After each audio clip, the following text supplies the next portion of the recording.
শ্রীধাম নদিয়া নবদ্বীপ ধাম। আর এই নবদ্বীপের মাটিতে আমার চৈতন্য মহাপ্রভু ভক্তদের নিয়ে বাবা হরিনামের বন্যায় মাতিয়েছে, প্রেমের বন্যায় মাতিয়েছেন আমার চৈতন্য মহাপ্রভু।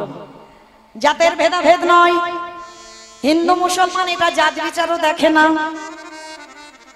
যাকে দেখছে কোল দিচ্ছে, যাকে দিচ্ছে প্রেম দিচ্ছে।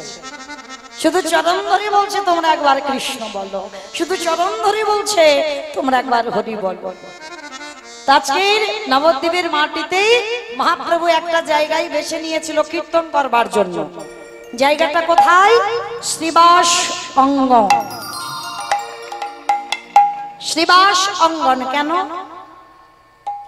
এই শ্রীবাস অঙ্গনটা বেছে নিল 1 বৎসরের জন্য বাবা হরিনাম ব্রত করবে বলে। দিনটা কবে ছিল? একাদশীর দিন। এই একাদশীর দিন বেছে নিয়েছিল শ্রীবাস অঙ্গনে হরিনাম হবে, সারা রাত সারা দিন। তবে একটা কথা, দিনের বেলা মহাপ্রভু কীর্তন করবে বহিরঙ্গ ভক্তদের সঙ্গে, আর ঠিক সন্ধ্যা থেকে ওই 12 ঘন্টা কীর্তন হবে অন্তরঙ্গ ভক্ত নিয়ে। এই অন্তরঙ্গ আর বহিরঙ্গ এটা জানতে হবে বাবা। যেমন আপনাদের আমাদের জীবনে বন্ধু বান্ধব হয়, হয় কি না? সবাই কিন্তু অন্তরঙ্গ নয়। আমার 10-15টা বন্ধু বান্ধবী আছে, কিন্তু সবাই অন্তরঙ্গ নয়। সবার কাছে সংসারের কথা বলা যায়, মানে উপরের গল্পটা বলা যায়, মানে স্বামী স্ত্রীর গন্ডগোল কেন হলো এই বাইরের কথাটা বলা যাবে, কিন্তু মূল কারণটা কি এই মূল কারণটা সবার কাছে বলা যাবে না।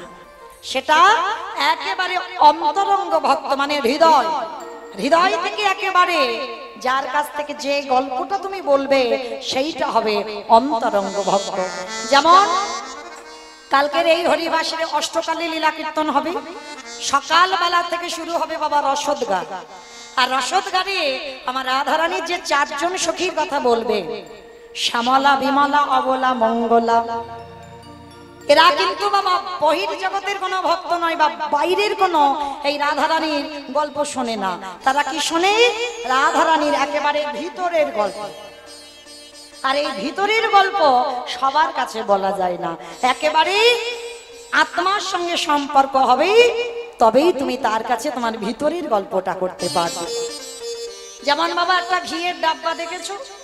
এই ঘি যখন তুলে খেতে যাবে দেখবে কোনো কিছু যদি চামচ নাও হয়, হাত দিয়ে তুলে তুলে ঘির ডাব্বা থেকে ঘি তুলে খেতে পারবে। কিন্তু যখন একেবারে ঘিটা নিচে পড়ে যাবে তখন কি হাত দিয়ে উঠবে? কারণ বোতলের ভিতরে তোমার হাতটা ঢুকবে না, তাহলে ঘিটা তুলতে পারবে না। তাহলে তুলতে হবে কি দিয়ে? একটা চামচ লাগবে। ঠিক তদ্রূপ তোমার অন্তরের ভিতরে তলিয়ে গেছে যে কথা, সেই কথা তার কাছে বলতে পারবে যে তোমার অন্তরের বন্ধু হবে। আর মহাপ্রভু প্রতিজ্ঞা করেছিল আমি বাইরে, মানে সারা দিনের বেলা যে কীর্তন করব সবাইকে নিয়ে করব, কিন্তু রাত্রিবেলা যে কীর্তন হবে সেখানে নারী নিষিদ্ধ। নারী নিষিদ্ধ কেন? এই জায়গাটাই বুঝতে হবে বাবা। রাত্রেবেলা তো রসের কীর্তন হয়, এই রসের ভক্ত সবাই নয়। রসের কথা বলতে গেলে বাবা এই বাহ্যিক জগতের ভক্তরা কত কটু কথা বলবে। রসিক ভক্ত না হলে রসের কীর্তন শোনা যাবে না। তুমি যদি গুরুচরণ আশ্রয় করে তুমি শিক্ষা ঘরে না ঢোকো, তাহলে তুমি রসের ভাব কিছু বুঝতে পারবে না।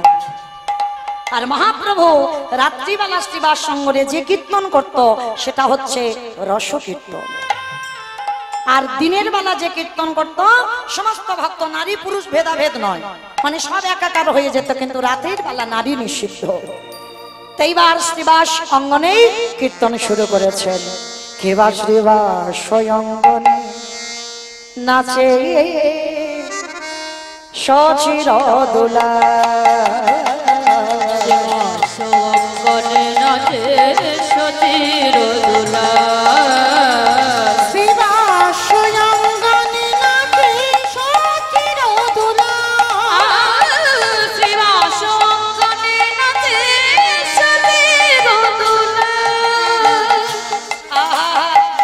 সঙ্গে নাচে আমার। আজকে শুধু একা নয়, ভক্তদের সঙ্গে নিয়েছে। সঙ্গে নাচে আমার নিতাই দয়াল, সঙ্গে নাচে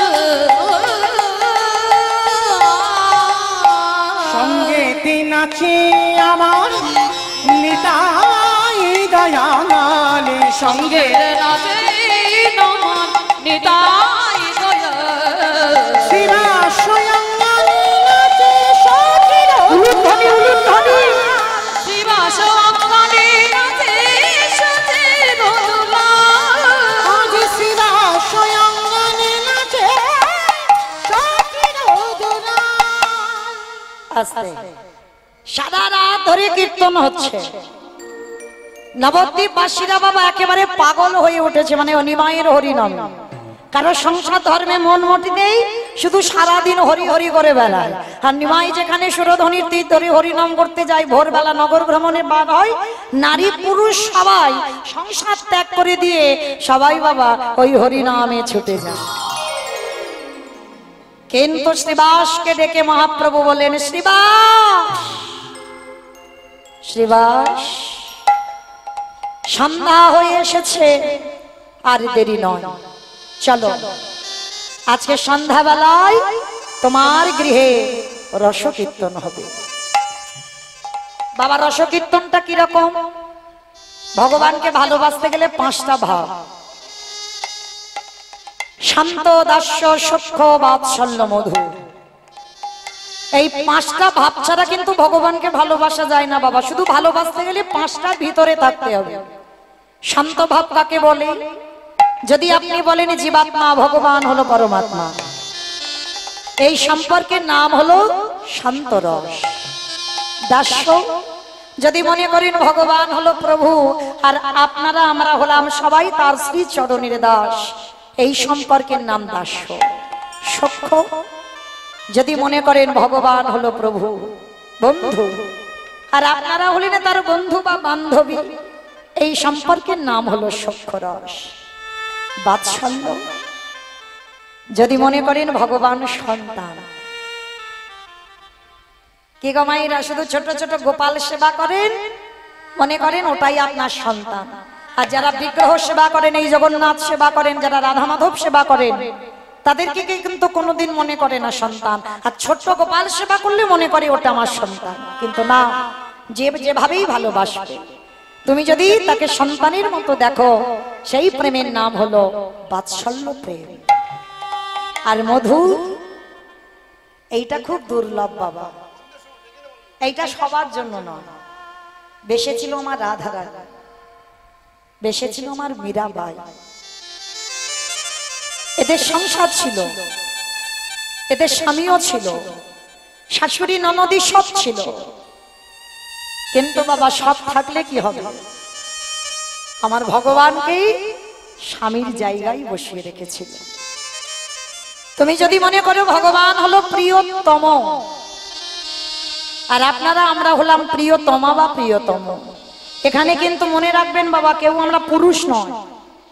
আপনারা যদি কেউ মনে করেন দিদি ভাই মৌমিতা আমি তো পুরুষ, এই প্রশ্নটা সনাতন গোস্বামী করেছিল বৃন্দাবনের মাটিতে। মীরাবাই যখন সনাতন গোস্বামীর কাছে গেল, কারণ সনাতন গোস্বামীর সেই ভজনের কথা শুনে মীরাবাই একবার সনাতন গোস্বামীর সঙ্গে দেখা করতে গিয়েছিল। আর সনাতন গোস্বামীর কাছ থেকে একজন এসে, প্রভু এসে বলেছিল, দেখো মাঝি, আমাদের প্রভু কারোর সঙ্গে দেখা করে না, আর বিশেষ করে আপনি তো নারী, নারী বদনই আমাদের প্রভু দেখে না। মীরাবাই হেসে উঠেছিল, কে নারী কে পুরুষ? এই পৃথিবীতে যা যা দেখছো সবই তো নারী। পুরুষ তোমার একজন, যিনি হলেন আমার অনাদির আদি গোবিন্দ। ভগবান হলেন আমাদের আদি পুরুষ, আর এখানে যারা আমরা আছি সবাই হলাম আমরা নারী জাতি। ভগবানকে সেবা করতে গেলে গোপী ভাবে সেবা করতে হবে, আর গোপী ভাবে যদি তুমি পুরুষ হয়েও সেবা করো তাহলেই তোমার কৃষ্ণ প্রাপ্তি হবেই হবে। নিতাই গৌর প্রেমানন্দে হরি বল। তাহলে মায়েরা ভগবানকে যদি স্বামীর জায়গায় বসিয়ে রাখতে পারো এই জগতে, সেই প্রেমের নাম হলো মধুর প্রেম। আর এই রাধা গোবিন্দের এই প্রেমের কথা মহাপ্রভু শ্রীবাস অঙ্গনে রাত্রিকালে আলোচনা করেন। তা শ্রীবাসকে বলছে, শ্রীবাস আরে দেরি নয়, কপাট দিয়া কীর্তন করে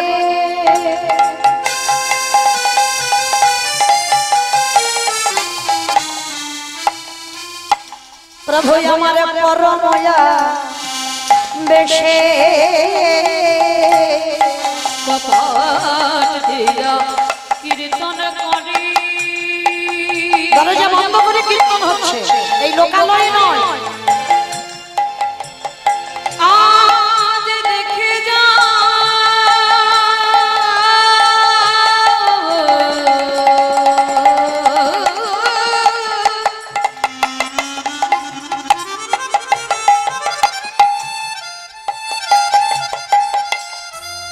এই নদীয়ার মাঝে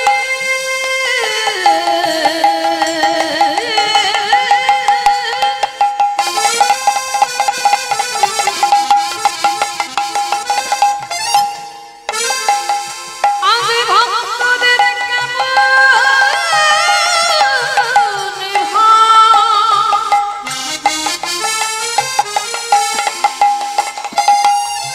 ওই মহাপ্রভু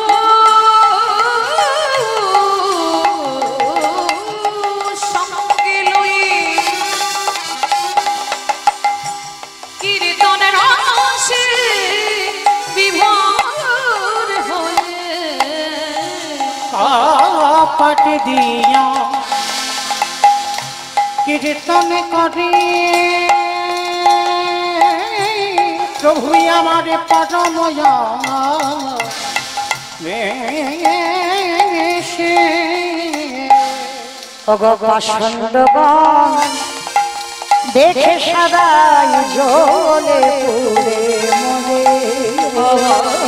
পাষণ্ডগণ দেখে সবাই জলে পুড়ে মরে। নবদ্বীপের মাটিতে মহাপ্রভু দরজা বন্ধ করে হরিনাম করছে রাতের অন্ধকার। কিছু কিছু বাবা পণ্ডিত সমাজ, তর্কলঙ্কা বাচস্পতি, এরা পণ্ডিত, ব্রাহ্মণ বংশেরা পণ্ডিত, আর তারাই ক্ষিপ্ত হয়ে বললেন অসম্ভব। ওই দুদিনের ছেলে নিমাই সে হরিনাম করবে, তার মধ্যে তার পিছনে পিছনে হাজার হাজার ভক্ত ছুটে যাবে। আচ্ছা শোনো ভাইয়া, হরিনাম করবে করু, কৃষ্ণ নাম করবে করু, কিন্তু দিনের বেলা যখন হরিনাম করছে ভক্তদের নিয়ে হরি হরি করছে, আর শ্রীবাস অঙ্গনে যখনই রাত্রিবেলা হরিনাম হচ্ছে তাহলে দরজা বন্ধ করে হচ্ছে কেন? কি বাবা ঠাকুর, ভালো কথা রটতে জগতে সময় লাগে, আর একটা খারাপ কথা দেখবেন সমাজে রটে যাবে খুব তাড়াতাড়ি। পণ্ডিত সমাজ নবদ্বীপে ক্ষিপ্ত হয়ে উঠল, নিমাই দরজা বন্ধ করে কীর্তন করবে কেন? সবাই মিলে বলা বলি করলো, নিশ্চয়ই ওদের ঘরের ভিতরে কোনো অভিসন্ধি কাজ চলছে, মানে কোনো গোপন কাজ চলছে। গোপন কাজ যদি না হবে, হরি বলবে বলুক, কৃষ্ণ বলবে বলুক, কিন্তু দরজা বন্ধ করবে কেন? সমস্ত ব্রাহ্মণ সমাজরা ক্ষিপ্ত হয়ে উঠল, আর ক্ষিপ্ত হয়ে উঠে মনে মনে চিন্তা করলো নিমাইয়ের হরিনাম বন্ধ করতে হবে। বলে ভাই তাহলে একটা কাজ করি, চলো হরিনাম বন্ধ তারাই করতে পারে, আজ সকাল হলে আমরা যাব জগাই মাধাইয়ের কাছে। তার কলঙ্কা হেসে বলে বলেন হায় হায় হায় হায় হায়। তর্ক রক্ষা এসে বলছে, হ্যাঁ গো, তোমরা যাবে জগাই মাদায়ের কাছে, শুনেছো ওরা একদিন প্রতিদিন ছিল, তারাও হরি নামে জগাই মাদাই সারা দিনে 1 লক্ষ করে নাম জপ করে, আর তারা করবে নিমাইয়ের হরি নামে বাধা সৃষ্টি, কোনোদিন করবে না। তাহলে এক কাজ করি, চলো ওই মলয় চাঁদ কাজীর কাছে যাই, চলো। বলে ভাই, সেও তো এখন হরি নামে কৃষ্ণ নামে পাগল, তার কাছে গেলে কিছু হবে না। তাহলে কি নিমাইয়ের হরি নাম বন্ধ করতে পারবো না? এইভাবে রাতের অন্ধকারে ঘরের মধ্যে কোনো অভিসন্ধি কাজ চলছে, নিশ্চয়ই কোনো গুপ্ত কাজ চলছে, আর সেগুলো আমরা দেখেও চুপ করে থাকবো? চিরজনমের মতো হরি নাম বন্ধ করতে হবে। আর শুধু শিবাস অঙ্গনে কেন, নবদ্বীপে কোথাও যেন নিমাই হরি নাম করতে না পারে। সবাই খেপে উঠেছে বাবা, মনে মনে চিন্তা করলো তাহলে কে বন্ধ করবে। হঠাৎ বাচস্পতি এসে বলে উঠলেন, শোনো ভাই, একজনই পারবে এই নিমাইয়ের হরিনাম বন্ধ করতে, একজনই পারবে, সে অন্য কেউ নয়, সে হলো মহাপণ্ডিত, মহাজ্ঞানী, মহাতান্ত্রিক। আরে বাবা, শুধু মহাজ্ঞানী মহাতান্ত্রিক মহা মহা করে যাচ্ছ, নামটা তো বলবে। বলে শোনো, যার নাম হলো ওই চপাল গোপাল। যেই না বলেছে চপল, বলে ওরে বাবা, সে তো মা ভবতারিণীর সেবা করে, বলে ওইটাই তো কাজ। চলো আজকের আমরা সকালবেলা ওই গোপালের কাছে যাব, আর গোপালের কাছে গিয়ে নালিশ জানাবো যে নিমাই রাতের অন্ধকারে কোনো গোপন কাজ করছে। আর যদি বলি তাহলে ওই গোপাল খেপে যাবে, আর খেপে গিয়ে নিমাইয়ের হরিনাম বন্ধ করে দেবে। চলো ভাই, আজকে সকালবেলা যাই। এইবার নবদ্বীপের পণ্ডিতরা, বড় বড় ব্রাহ্মণ, তারা ছুটে যাচ্ছে ওই কোথায়, গোপালের বাড়িতে, মানে চপল গোপালের বাড়িতে। আর চপল প্রতিদিন কি করে জানো, ভোরবেলা ওঠে, ভোরবেলা উঠে গঙ্গা স্নান করে, গঙ্গা স্নান করে আমার জগৎ জননী মায়ের চরণে বসে। সকাল সকাল মাকে দেখে বলে, মা, শ্যামা মাকে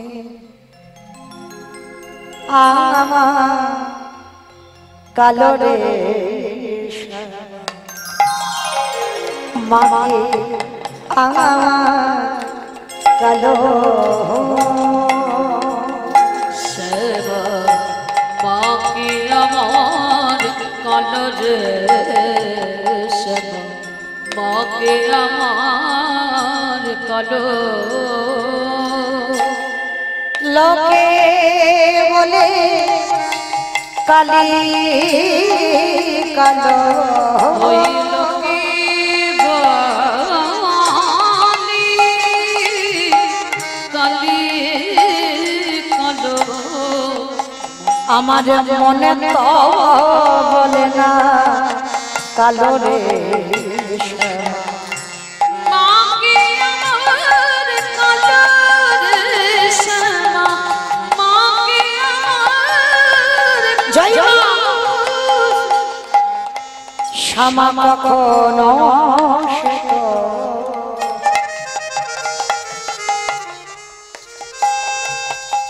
কখনো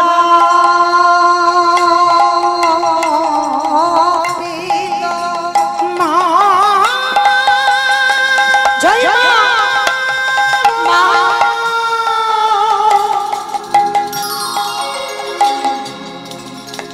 মা গো,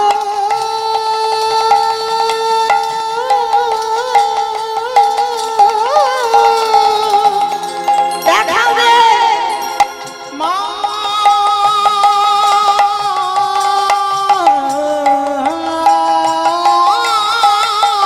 মা গো, কখনো সে তো কখনো পিত, মা কখনো নীল লোহিত রে, শ্যামা কখনো সে তো কখনো পিত, মা কখনো নীল লোহিত রে, আমি আগে তো বুঝিনি এমন জননী আগে তো বুঝিনি এমন জাননি আমার ভাবিতে জনম গেল রে শ্যামা কি আমার নিতাই গৌর হরি বল হরি বল হরি বল। আমার কাননে শ্যামা কি আমার কাননে শ্যামা কি আমার কাননে মা গো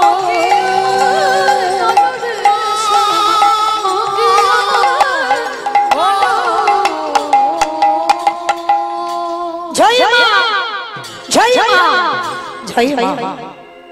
সাবে গোপাল মার চরণ ভজন করে একটু বসেছে, হঠাৎ ওই নবদ্বীপ থেকে পণ্ডিতরা ছুটতে ছুটতে গেছে। গোপাল গোপাল, কি ব্যাপার ভাই, তোমরা সবাই নবদ্বীপ থেকে সবাই আমার ঘরে ছুটে এসেছো, কি ব্যাপার? জানো গোপাল, ওই দুদিনের ছেলে নিমাই নবদ্বীপটাকে একেবারে পাগল করে তুলেছে হরিনাম। কারোর তো সংসার ধর্মে মন মতি নেই, নিমাই হরি হরি করছে, তার পিছনে সংসার ধর্ম ত্যাগ করে সব হরি হরি বলে কাঁদছে। এটা করবে করুক, কিন্তু শিবার সঙ্গ নেই। সারা রাত ধরে দরজা বন্ধ করে কীর্তন হচ্ছে। গোপাল বলে উঠলো, দেখো তোমরাও তো আজকের নিমায়ের সঙ্গে হরিনামে যোগ দিতে পারো, এটা তো কোনো খারাপ জিনিস নয়। কেউ যদি হরিনাম করে সুখ পায়, কেউ যদি কৃষ্ণ নাম করে সুখ পায়, এতে তো অসুবিধা নাই। তা তোমাদের কি এমন সমস্যা হচ্ছে যার জন্য তোমরা সবাই আমার কাছে এসেছো? এই জায়গাটা ভালো করে লক্ষ্য করবেন বাবা। গোপাল কিন্তু অপরাধ করতে চাইনি। সঙ্গ, এই জায়গাটাই শুনতে হবে বাবা, সঙ্গ দোষ। ওই জন্য বলছে সঙ্গ যদি করতে হয় ভক্ত সঙ্গ করো, সাধু সঙ্গ করো। চোরের সঙ্গ করলে তুমি চোর হবে, আর সাধুর সঙ্গ করলে তুমি সাধু হবে, হবেই হবে, কোনো ভুল নেই। এই দেখেন, আপনারা লীলাটা যারা মন দিয়ে শুনছেন বুঝতে পারবেন গোপাল কি অপরাধ করতে চেয়েছিল। ওই পণ্ডিত সমাজ ব্রাহ্মণরা ছুটে এসে বলেছিল গোপালকে যে নিমাইয়ের হরিনাম বন্ধ করতে হবে। গোপাল করজোর করে বলছে, ভাই তোমরা থামো, নিমাই হরিনাম করে যদি সুখ পাই, কৃষ্ণ নাম করে যদি সুখ পাই, আমি যেমন আমার ভবতারিণীর নাম করে সুখ পাই, তাতে তোমাদের কি এমন সমস্যা হচ্ছে? কিন্তু পণ্ডিত সমাজ তখন বলেছিল, এই বাচস্পতি তর্কলঙ্কা, শোনো গোপাল, হরিনাম করছে তাতে আমাদের দুঃখ নয়, কৃষ্ণ নাম করছে তাতে আমাদের জ্বালা নয়। জ্বালা আমাদের এই জায়গায়, হরিনাম করছে করুক, কিন্তু দরজা বন্ধ করে হরিনাম হবে কেন? বাচস্পতি বলে উঠলেন, গোপাল তুমি জানো না ওই দুদিনের ছেলে নিমাই শিবাসের ঘরের ভিতরে কোনো গোপন কাজকর্ম চলছে। যখনই তাকে বাবা রাগিয়ে দেওয়া হলো তখনই গোপাল রেগে গেল। অসম্ভব, হরিনাম করবে কৃষ্ণ নাম করবে করুক, কিন্তু দরজা বন্ধ করে করবে কেন? তার মানে নিশ্চয়ই নিমায়ের ভিতরে কিছু একটা অভিসন্ধি চলছে, যার জন্য ওই সমাজে করতে পারছে না, রাতের অন্ধকারে দরজা বন্ধ করে করছে। রেগে গেল গোপাল। আর যখনই রেগে গেল ওই বাচস্পতিকে বলছে, তর্কলঙ্কাকে বলছে, তোমরা চলে যাও ভাই, কাল সকাল বেলা আমি নিমায়ের হরিনাম শুধু আজকের জন্য নয়, সারা জীবনের জন্য ওর হরিনাম বন্ধ করে দেব। তাহলে বাবা এইটুকুতে কি বোঝা গেল? সঙ্গ যদি করতে হয় সতের সঙ্গ করো, আর সতের সঙ্গ না করলে তোমাদের আমাদের দুর্গতি মহাভারতে পিতামহ ভীষ্মের মতো হবে। তো আজকে যেটা চপল গোপাল করলো, শোনো ভাই, কাল সকালবেলা চিরজনমের মতো নিমায়ের হরিনাম বন্ধ করে দেব। এইবার ভোরবেলা প্রতিদিন তো নিমাই হরিনাম করে, আজকেরও দরজা বন্ধ করে হরিনাম হচ্ছে। আর কাজী সাহেব হরিবল। আর আজকে ওই গোপাল ভোরের বেলা যাচ্ছে কি নিয়ে, জানো? মদের হাঁড়ি। হাতে আছে জবা ফুলের মালা, রক্তচন্দন, মানে ভবতারিণীর পূজায় যেগুলো লাগে জবা ফুলের মালা। ভগবান কি জবা ফুলের মালা পরি? ভগবান তো সাদা ফুল ভালোবাসে। আচ্ছা বলো তো ভগবানের সব থেকে কোন ফুলটা প্রিয়? পারবে? রং তো বলতে পারবে, সাদা ফুল না হলে হলুদ ফুল, কিন্তু কোন ফুলটা প্রিয় সব থেকে? করবী ফুল। ভগবানের সব থেকে ফুলটা প্রিয় হচ্ছে করবী ফুল। আর আমার জগৎ জননী মায়ের সব থেকে প্রিয় ফুল হচ্ছে জবা ফুল।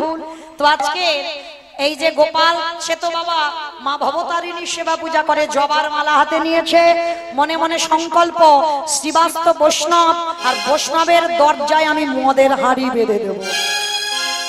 মাকে বলি দিয়েছে ছাগমুন্ডু, ছাগলের মাথাটা তুলে নিয়েছে, ছাগলের মাথাটা ঝুলিয়ে দেব, জবা ফুলের মালা দেব, চারিদিকে ওই যে রক্ত চন্দন সিঁদুর ছড়িয়ে দেব, যাতে নবদ্বীপের মানুষরা ভোরের বেলা গঙ্গা স্নান করতে যাবে আর যাতে দেখতে পায় যে শ্রীবাস বৈষ্ণব নয়, শ্রীবাস রাতের বেলা করে মদ খায়, শ্রীবাস ওই কৃষ্ণ পূজা না করে কালী পূজা করে, জবার মালা চারিদিকে সিঁদুর ছড়িয়ে দিচ্ছে।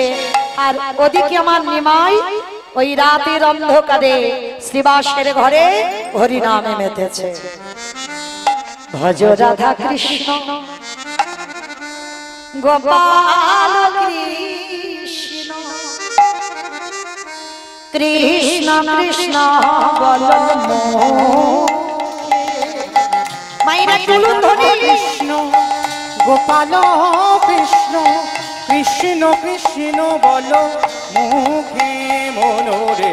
ভজ রাধা কৃষ্ণ গোপাল কৃষ্ণ, কৃষ্ণ কৃষ্ণ বল মুখে বলরে। নামে বুক ভরে যায় অভাব মিটায়, নামে বুক ভরে যায় অভাব মিটায়, নামে বুক ভরে যায় অভাব মিটায়, নামে বুক ভরে যায় অভাব মিটায়। সভার জাগায় মহাসুর। ভজ রাধা কৃষ্ণ তাই গোপাল কৃষ্ণ, কৃষ্ণ কৃষ্ণ বলো মুখে মনোরে। রাধা কৃষ্ণ গোপাল কৃষ্ণ, কৃষ্ণ কৃষ্ণ বল মুখে। হরি দিন বন্ধু চিরদিনের বন্ধু, জীবের চির সুখে দুঃখে। হরিদিন বন্ধু চিরদিনের বন্ধু, জীবের চির সুখে দুঃখে। আরে হরি দিন বন্ধু চিরদিনের বন্ধু, জীবের চির সুখে দুঃখে। হরিদিন বন্ধু চিরদিনের বন্ধু, জীবের চির সুখে দুঃখে। সেই লীলাময় হরি, সেই লীলাময় এসেছে নদিয়া পুরী, এসেছে নদিয়া পুরী। রাধা রে প্রীতি লয়ে বুকে। রাধা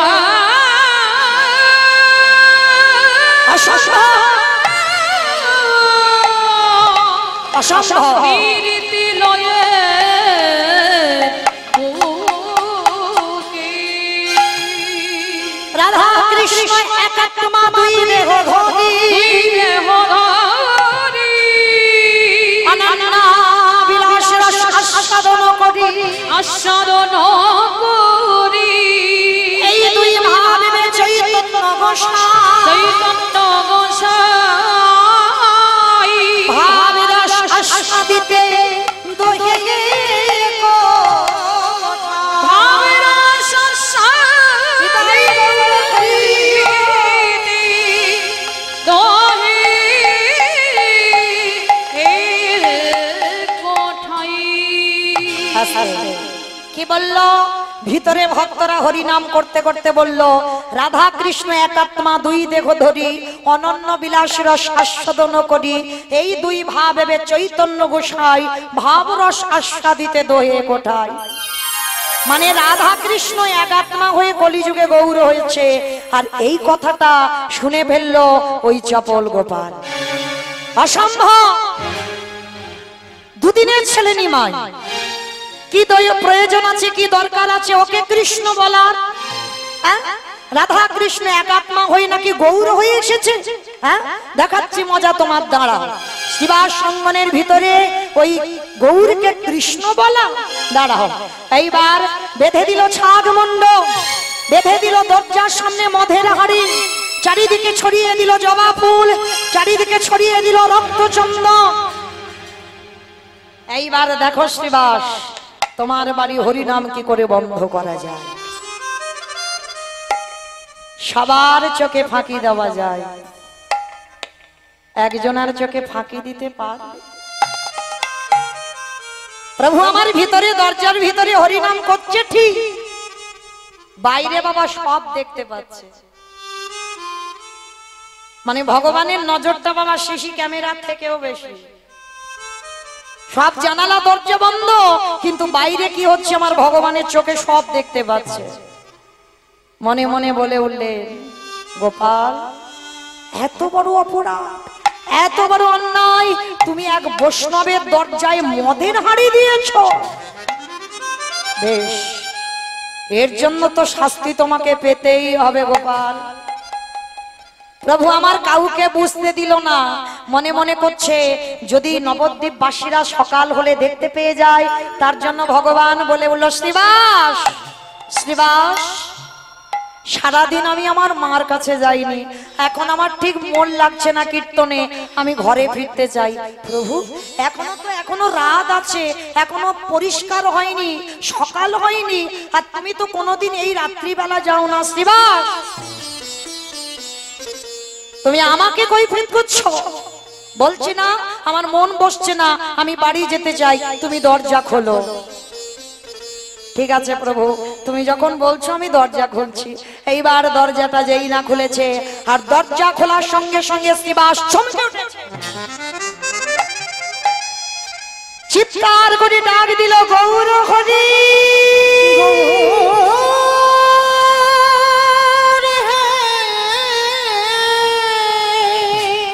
আমি হরি নাম করি না, আমি কৃষ্ণ নাম করি না, আমি মদ খাই, আমি ছাগলের মুন্ডু এখানে বলি হয়, আমি শক্তি উপাসনা করি। পাগল হয়ে শ্রীবাস কাঁদছে, চারিদিকে সিঁদুর ছড়ানো, চারিদিকে মদ ছড়িয়ে দিয়েছে, মদের দুর্গন্ধ। শ্রীবাস মনে মনে করছে, প্রভু যদি জানতে পারে তাহলে এক্ষুনি কে করেছে বুঝতে পেরে যাবে, তাকে বোধহয় অভিশাপ দেবে। না না না, এটা আমি হতে দিতে পারি না, যেই করুক না কেন এ ঘোর অন্যায় করেছে। তাড়াতাড়ি করে প্রভুকে বুঝতে দিল না। শ্রীবাস পণ্ডিত তাড়াতাড়ি করে ওই মদের হাড়ি সরিয়ে দিল, দাবা পুষে পরিষ্কার করে দিল, জবার মালা সরিয়ে দিল, ছাগমুন্ডু সরিয়ে দিল। প্রভু আমার ঘরের ভিতরে সব দেখতে পাচ্ছে, তবু কিন্তু বুঝতে দিল না শ্রীবাস কেন এই হলো বৈষ্ণবতা। এত অপমান করলো, বৈষ্ণবের দুয়ারে ছাগলের মাথা দিল, রক্তের বিন্দু পড়ে রইল, যাতে সমাজ শ্রীবাসকে বৈষ্ণব নামে নিন্দা করে। কিন্তু বাবা, রাখে হরি মারে কে, আর মারে হরি রাখে। শ্রীবাস তো বৈষ্ণব, বৈষ্ণবের কোন রাগ অভিমান মানায় না, কোনদিন হতে পারে না বৈষ্ণবের রাগ, বৈষ্ণবের অভিমান। হয়তো হৃদয় হয় বাবা সাময়িক, কিন্তু বৈষ্ণবের কোন অভিমান রাগ থাকে, তাদের অযাচিত প্রেম, অযাচিত ভালোবাসা। একবারের জন্য শ্রীবাস রেগে গেল না, কিন্তু মহাপ্রভুকে বলছে না কেন, মহাপ্রভু যদি জেনে যায় অভিশাপ দেবে। সব পরিষ্কার করে দিল। ভিতরে এসেছে, ভিতরে এসে শ্রীবাস প্রভুর কাছে দাঁড়িয়ে কাঁদছে। মহাপ্রভু প্রশ্ন করলো, শ্রীবাস তোমার চোখে জল, কিছু কি হয়েছে? না প্রভু না, কিছু হয়নি। তাহলে শ্রীবাস তুমি কাঁদছো কেন? গৌরহরি মনে মনে ভাবছে সত্যি কথাটা বলা যাবে না, সত্যি কথা বললে প্রভু রেগে যাবে। তাহলে কি বলবো? ও প্রভু, আমার কেন কাঁদছি জানো? তুমি তো সারা রাত আমার বাড়িতে ছিলে, সকাল হলে তুমি চলে যাবে, সারাদিন তুমি আমার বাড়িতে আসবে না, আবার সেই সন্ধেবেলায়। ওই জন্য আমি তোমাকে এতক্ষণ ছেড়ে থাকবো, তো ওই জন্য কাঁদছে। শ্রীবাস তুমি সত্যিও বললে না আর মিথ্যাও বললে না, কিন্তু তুমি এমন একটা কথা বললে সেটা মিথ্যাও নয় সত্যিও নয়। শ্রীবাস তুমি না বললে কি হবে? আমি তো জানি তোমার কাঁদার কারণটা কি, কিন্তু তোমার মতো বৈষ্ণব চরণে যে অপরাধ করেছি, যাকে বাঁচাবার জন্য তুমি আমার কাছে বলতে পারলে না, তবে তাকে তো শাস্তি পেতেই হবে। তোমার মতো বৈষ্ণবকে ঘৃণা করেছে, তোমার মতো বৈষ্ণবকে অবমাননা করেছে, তোমার মতো ভক্তকে নিন্দা করেছে, তাকে তো শাস্তি আমি দেবই দেব। এইবার কি করেছে বাবা প্রভু? কিছু কাউকে বলল না, চলে গেল শ্রীবাসের আঙ্গিনা থেকে সকালবেলা ভক্তদের সঙ্গে নিয়ে। যেমন প্রতিদিন ভোরের বেলা প্রভু আমার বার হয়, আজ বার হয়েছে। ভজ শ্রীকৃষ্ণ কহ শ্রীকৃষ্ণ, লহ শ্রীকৃষ্ণে নাম রে। ভজ শ্রীকৃষ্ণ কহ শ্রীকৃষ্ণ, লহ শ্রীকৃষ্ণের নাম রে। প্রভু বলবো না, তোমার দরকার হয় তুমি একা গান গাইতে গাইতে যাও, আমরা কেউ বলবো না। কেন? তোমরা তো প্রতিদিন আমার সঙ্গে হরিনাম করো, আজকের করবে না কেন? করবো না, করবো না বলেছি তো করবো না। তোমার কীর্তন তুমি একা গাও। বলে আরে বাবা বলবে তো, কেন হরিনাম করবে না? বলে প্রভু তুমি যে নাম গাইছো সে নাম আমরা গাইবো কেন? ও নাম আমাদের দরকার নাই। ঠিক আছে, তোমরা কি নাম পড়বে কই একবার বলো। প্রভু ভজ গৌরাঙ্গ কহ গৌরাঙ্গ, লহ গৌরাঙ্গে নাম রে।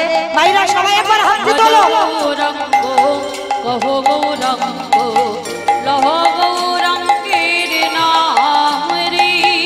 যে জনা গৌরাঙ্গ যে শেখায় আমার প্রাণ রে। ও যে জানা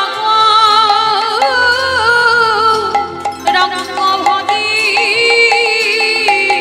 সে হয় আমার প্রাণ রে। ভজ গৌরাঙ্গ কহ গৌরাঙ্গ, লহ গৌরাঙ্গের নাম। নিতাই গৌর হরি লহ গৌরাঙ্গের নাম রে। একবার দিন গেলি গৌরাঙ্গ, জীবন একবার রে। দিন গেলে হব রঙ্গ, যেটাকে একবারে রে। আহা সে যাও নয় আমার হয়, নিতাই গৌর হরি সে জানো আমার হয়, আমি হই তার রে। ভজ গৌরাঙ্গ কহ গৌরাঙ্গ, লহ গৌরাঙ্গের নাম রে। ভজ গৌরাঙ্গ কহ গৌরাঙ্গ, লহ গৌরাঙ্গের নাম রে। সকালবেলা প্রভু আমার হরি নামে বার হয়ে চলে গেল, আর ওদিকে ওই গোপাল চপল সকালবেলা মা ভবতারিণীর চরণে বসেছে। হঠাৎ পুজোয় বসে গোপালের সর্ব অঙ্গে যেন জ্বালা দিচ্ছে। বৈষ্ণব চরণে অপরাধার ফল প্রকাশ পাচ্ছে। সর্বশরীরে জ্বালা, সর্বশরীরে যন্ত্রণা। হঠাৎ গোপাল বসে বসে মায়ের চরণে দেখছে গায়ে বড় বড় ফোসকা পড়ে যাচ্ছে। শুধু ফোসকা নয়, বড় বড় ফোসকা পড়ে তাতে পুঁজ রক্ত ফেটে যাচ্ছে। চিৎকার করে গোপাল বলে উঠল, মা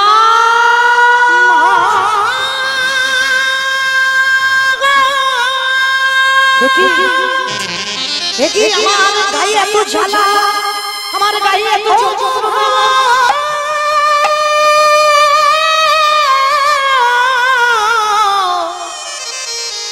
ভবতারিণী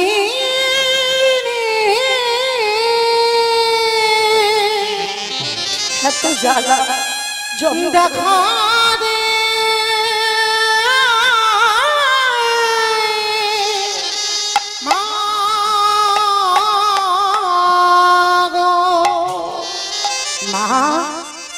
মা আমার শরীরে এটা কি করে হলো? সব আমি দেখতে পাচ্ছি আমার গায়ে মুজ রক্ত, আমার গায়ে বড় বড় ফোসকা পড়ে গেল, কেন মা? বলবি না? আমি এত করে ডাকছি, তুই বলবি না? দেখা দে মা, দেখা দে, দেখা দে, দেখা দে মা। কোথায় তুই? তুই যদি আমাকে না বলিস আমি জানবো কি করে আমার গায়ে এই ফোসকা কেন পড়ছে? জগজ্জননী মা থাকতে পারল না। দেখা দে, দেখা দে, দেখা দে ওগো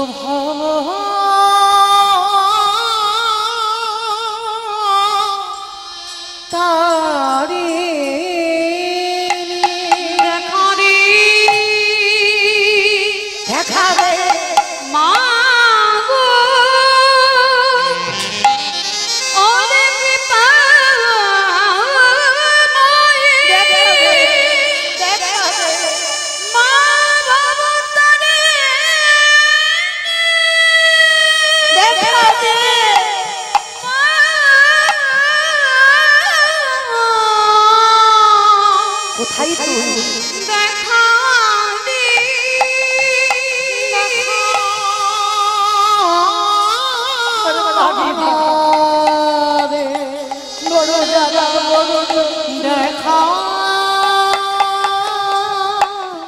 দে, দেখা দে, দেখা দে, দেখা দে, দেখা দে। মা থাকতে পারলো না। গোপাল কাঁদিস না বাবা। মা, মা তুই এসেছিস, তুই এসেছিস, বলে দে মা। আমার শরীরে জ্বালা, আমার শরীরে যন্ত্রণা, আমার শরীরে বড় বড় ফোসকা পড়েছে। মা, মা সত্যি করে বল মা কি হয়েছে? কেন আমার এত শরীরে কষ্ট হচ্ছে? কেন শরীরে এত যন্ত্রণা হচ্ছে? কেন? যেই না গোপাল কাঁদছে, ভবতারিণী বলছে, গোপাল আজ পর্যন্ত যা যা কিছু করেছিস সব তো বাবা তুই আমার অনুমতি নিয়ে করেছিস, আর আমার স্বামী তো বৈষ্ণব, ত্রিলোকের বড় বৈষ্ণবকে প্রথমে বললাম বাবা ভোলানাথ, আর ভোলানাথের ঘরণী তোমার মা ভবতারিণী। কিরে, আমার স্বামী যদি ত্রিলোকের বৈষ্ণব হয় আর তুই আমার অনুমতি না নিয়ে তুই সেই বৈষ্ণবের চরণে অপরাধ করলি, কই যখন তুই যাচ্ছিলিস নিমাইয়ের হরিনাম বন্ধ করবি বলে শ্রীবাসের ঘরে, ওই একবার আমার কাছ থেকে অনুমতি নিয়ে গেলি না বাবা? কেন নিয়ে গেলি না? আর আমি বৈষ্ণব স্ত্রী হয়ে বৈষ্ণব অপরাধ কোনোদিন ক্ষমা করব না। তুই আমার সন্তান হতে পারিস, কিন্তু বৈষ্ণব চরণে যখন তুই অপরাধ করেছিস, আমি তোর মা হয়েও আমি জীবনে তোকে ক্ষমা করব না। যা, চলে যা। ক্ষমা যদি চাইতে হয় শ্রীবাসের ঘরে যা, শ্রীবাসের পায়ে ধরে তুই ক্ষমা চা। বলেই মা অন্তর্ধান হয়ে চলে গেল। মা কোথায় গেলি? কোথায় গেলি মা? তুই কোথায় গেলি? আমি তোকে দেখতে পাচ্ছি না। অসম্ভব। এই গোপাল ধরবে শ্রীবাসের পায়ে?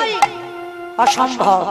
ও বৈষ্ণব হতে পারে, কিন্তু এই চাপল গোপাল কোনোদিন একটা ওই মূর্খ লোক, ওই বৈষ্ণব হলেও শ্রীবাসের পায়ে ধরবে না। ফুটে উঠল বৈষ্ণব অপরাধের ফল। দেখতে দেখতে ওই গলা পচা গলিত কুষ্ঠ ব্যাধি শরীর থেকে রক্ত পুঁজ ঝরছে। ডাক দিল ঠাকুর ঘরে বসে, নিস্তারিণী নিস্তারিণী নিস্তারিণী। গোপালের স্ত্রী ছুটে এসেছে। হায় হায় হায় হায় গো, ওই দেখো লোকের ক্ষতি করতে গিয়েছিল, আজকে স্বামীর দুর্গতিটা দেখো। আমি বারবার বলেছিলাম লোকের ক্ষতি করো না, আর লোকের ক্ষতি করতে গেলে সেই ক্ষতিটা তোমার হবে, শুনলো না। দেখেছো তোমার পাপের ফল হাতে নাতে ধরা পড়েছে। এইবার গোপাল অসহ্য যন্ত্রণায় ছটফট করছে। নিস্তারিণী এসে বলছে, শোনো স্বামী, একটা কথা বলি তোমার। বলো। বলছিলাম কি, তুমি আর এই মন্দিরে থেকো না। নিস্তারিণী, এই মন্দিরটা আমার হাতে গড়া, এই ভবতারিণীকে আমি নিজের হাতে সেবা করি, আর তুমি বলছো আমি মন্দিরে থাকবো না কেন? না না, আমি বলবো কেন? গ্রামের লোকজনেরা সব বলা বলি করছিল এই কুষ্ঠ রোগ নাকি খুব ছোঁয়াচে রোগ, আর তুমি যদি এইখানে থাকো তাহলে এই রোগ যদি কারোর আবার হয়, ওই জন্য বলছিলাম আমার ওই গোপাল ঘরে তুমি আজকে থেকে থাকো। নিস্তারিণী, চুপ করো। আমাকে তুমি গোয়াল ঘরে থাকতে বলছো? হেসে উঠল গোপাল। হায় রে, এই দারুণ সংসারে চরিত্র দেখিয়া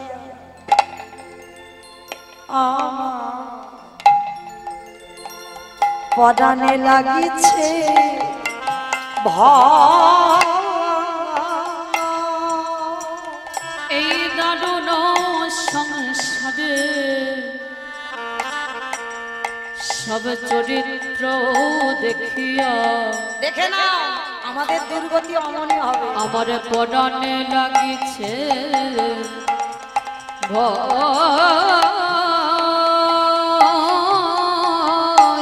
মাইরা, আমাদের দশা এমন হবে না। আজকের হাত চলছে, পা চলছে, শরীরের ক্ষমতা আছে, বল আছে, দু হাত আসতে পারো, দু হাত ভরে রোজগার করে তুমি সংসারে দিচ্ছ, সংসার তোমার ভালোবাসছে। আর যেদিন কিছু করতে পারবে না, বিছানা সজ্জা, পায়খানা প্রস্রাব করবে বিছানায়, এই সংসার তোমার আর ভালোবাসবে? হ্যাঁ বাসবে। একদিন, দুদিন, এক সপ্তাহ, 15 দিন, 1 মাস, তারপরে লাঠি ঝাঁটা খেতে হবে। তাই আজকের গোপাল বলে বললেন, হাই রে, যাদের জন্য হাড় খাটুনি খেটে সংসার করলাম, যাদের জন্য ঘর বাড়ি বানিয়ে দিলাম, এই মন্দির আমি নিজের হাতে করেছিলাম, আজকের আমার গিন্নি নিস্তারিণী বলছে মন্দিরে থাকা যাবে না, মন্দির থেকে আমার আশ্রয় হবে গোয়াল ঘর। তাই বলছি ওরে জি, এই দারুণ সংসারে চরিত্র দেখিয়া আমার পরাণে লাগিছে আহা দারুণ সংসারে সব চরিত্র দেখিয়া আমার পরাণে লাগিছে ভয়। কালে সাপের মুখে আমি সত্যি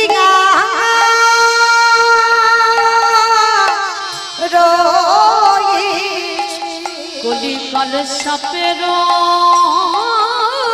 মুখে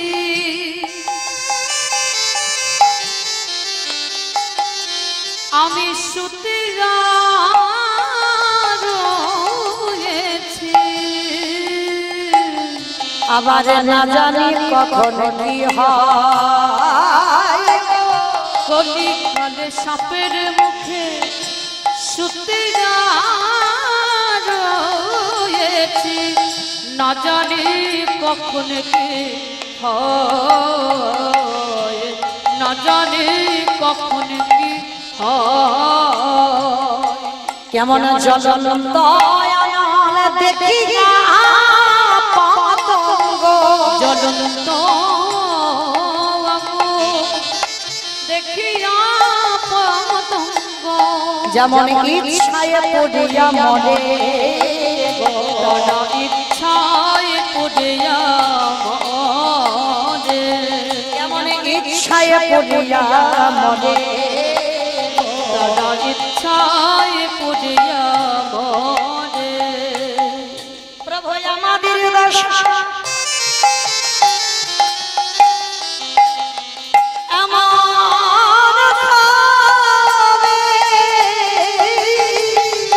এই ঘোর সংসারের মাঝে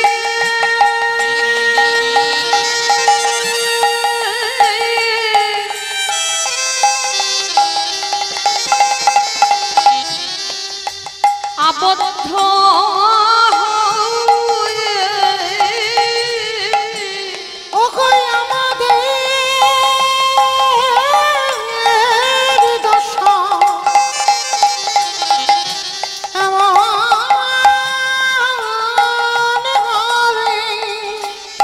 তুমি পারের ঘাটে